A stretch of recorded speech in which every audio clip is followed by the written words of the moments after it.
Tila tuluyan ang tinanggap bilang bahagi ng pamilya ng It's Showtime ang dating Pinoy Big Brother Celebrity Collab Edition ex-housemate na sina Brent Manalo at Ralph De Leon. Matapos ang sunod-sunod nilang paglabas sa noontime show, mas lalo pang umugong ang usap-usapan na regular host na rin ang dalawa sa kapamilya program.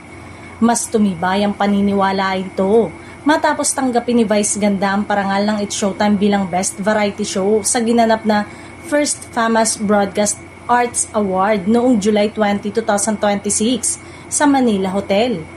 Sa kanyang acceptance speech, isa-isang pinasalamatan ng kabogable star ang buong It's Showtime family.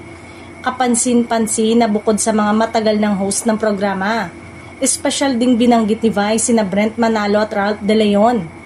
Agad itong napansin ng mga tagahanga dahil bihira lamang niyang isa-isahin ang mga bagong kasama sa programa sa ganitong klaseng okasyon. Para sa marami, isa itong malinaw na senyales na bahagi na rin ng pangunahing cast ng noontime show ang dalawa. Hindi naman lingid sa kaalaman ng publiko na malaki ang naging suporta kina Brent at Ralph mula noong kanilang pananatili sa Pinoy Big Brother. Pagkatapos ng reality show, tuloy-tuloy ang kanilang paglabas sa iba't ibang kapamilya program hanggang sa maging pamilyar sa mukha ng It's Showtime. Samantala, bumuhos ang positibong reaksyon ng mga netizens sa social media.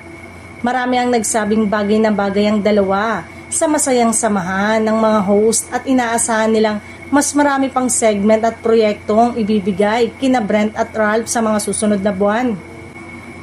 Bagamat wala pang opisyal na pahayag ang ABS-CBN hinggil sa pagiging permanenteng regular host ng dalawa.